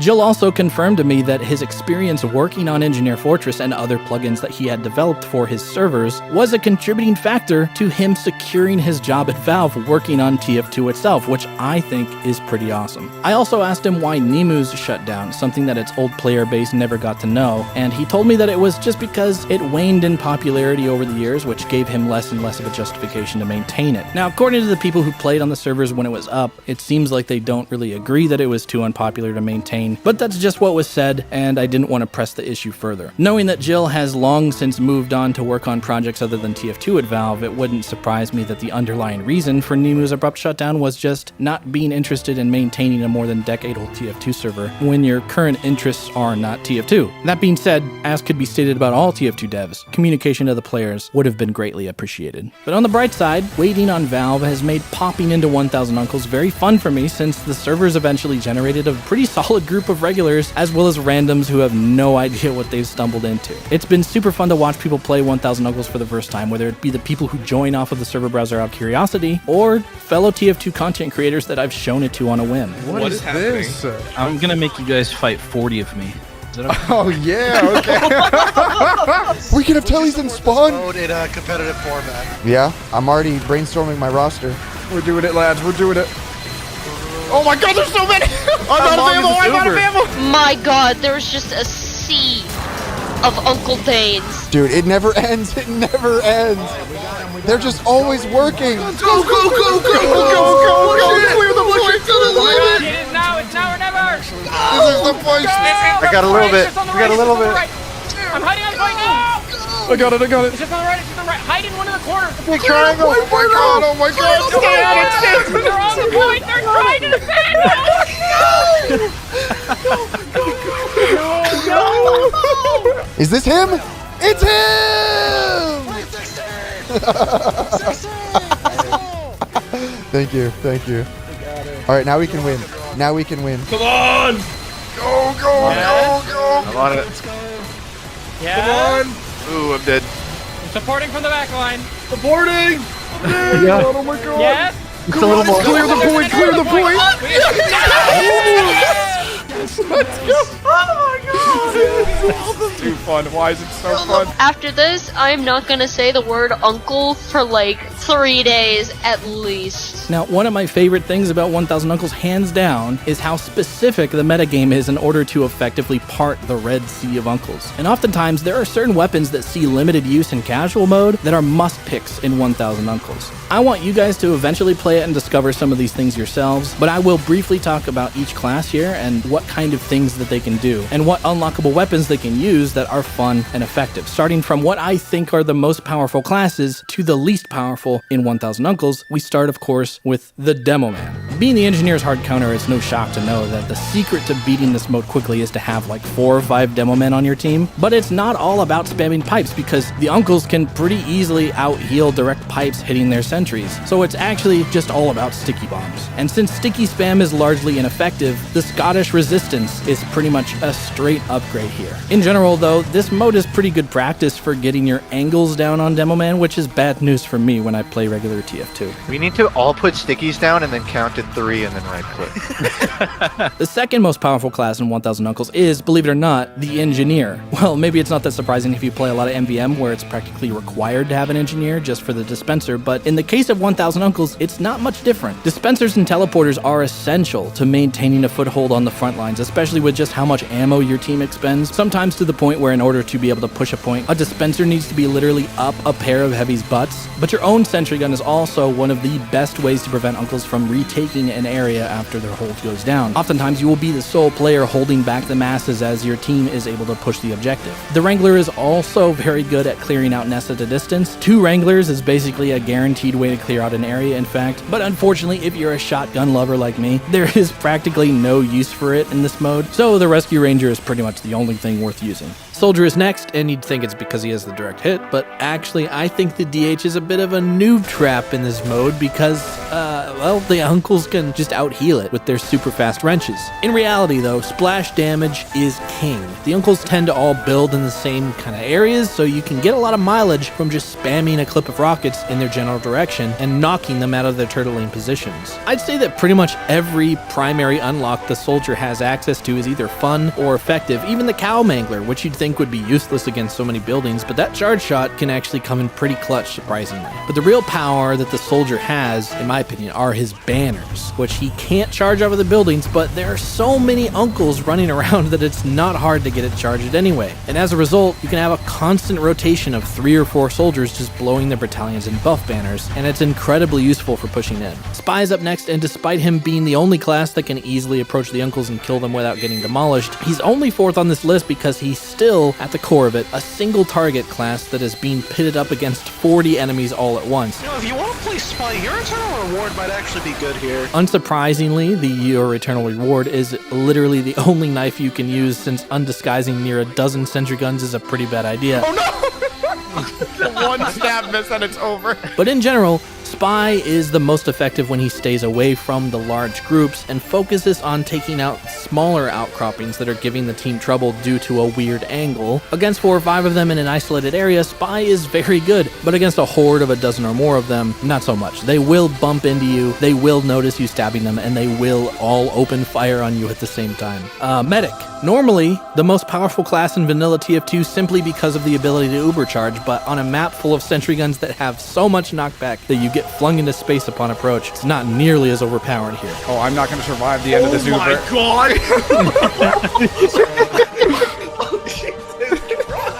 Instead, the medic just being able to wipe away the damage that your teammates take from peeking around the corner for half a second makes him super valuable to have around. Kritzkrieg can be good with a Demo Man stickies to guarantee the kill on a large nest for sure, but the sleeper MVP of Medic's kit by far in this mode is the Amputator, a weapon that sees practically no play in vanilla TF2, but here outputs such an absurd amount of healing that you can easily farm assists by just sitting there spamming the taunt button. Heavy is pretty good, although he gets caught out by peeking nests that he can't possibly outdamage, so the Brass Beast is generally his best primary here in my opinion. He's not nearly as adept at clearing out existing nests as the Demo Man or even Spy, but what Heavy really excels at is basically being the bouncer, putting his hand on the uncle's chests as they run in trying to build a new sentry gun. Resetup prevention is something that the Engineer also excels at, but the Heavy is able to do it pretty much instantly while the Engineer has to move his gear up and wait for it to redeploy. So that makes Heavy a really good pre-NG Uncle Suppressor while the NGs move in so they can hold it down permanently.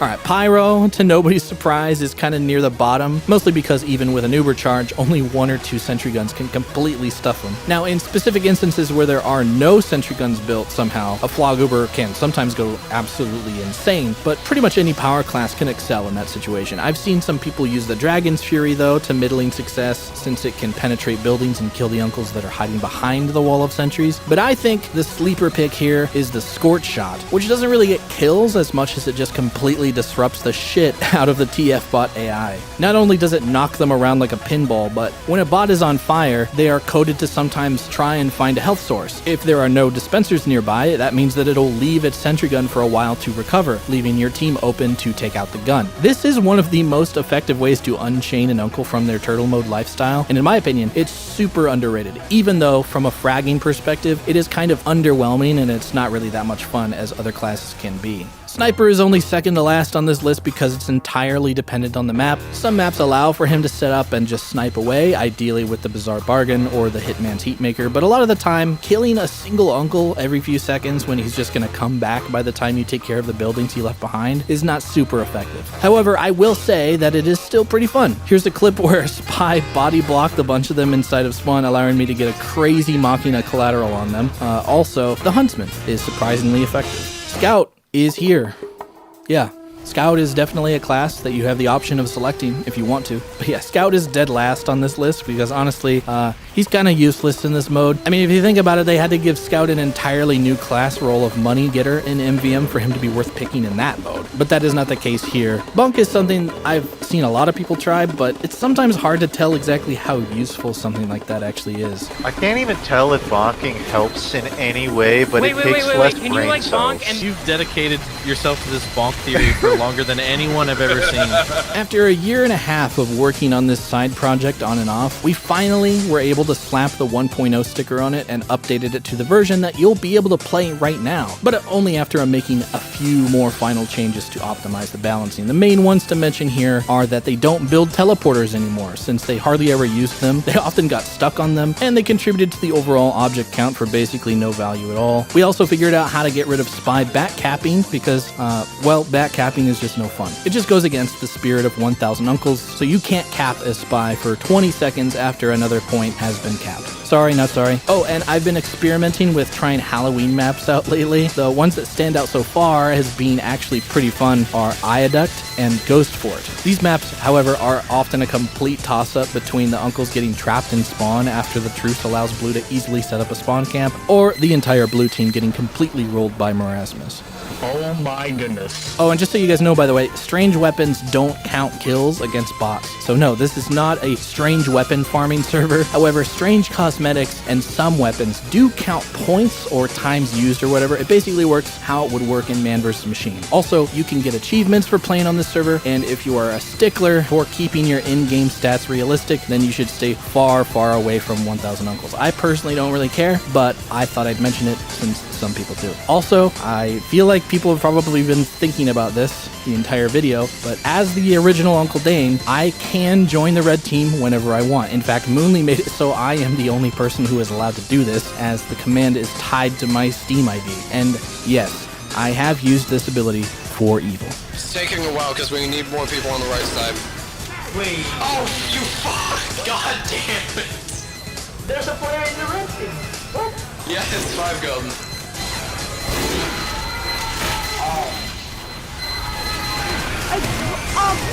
Everyone get back into blue spawn. There's a... Where is he?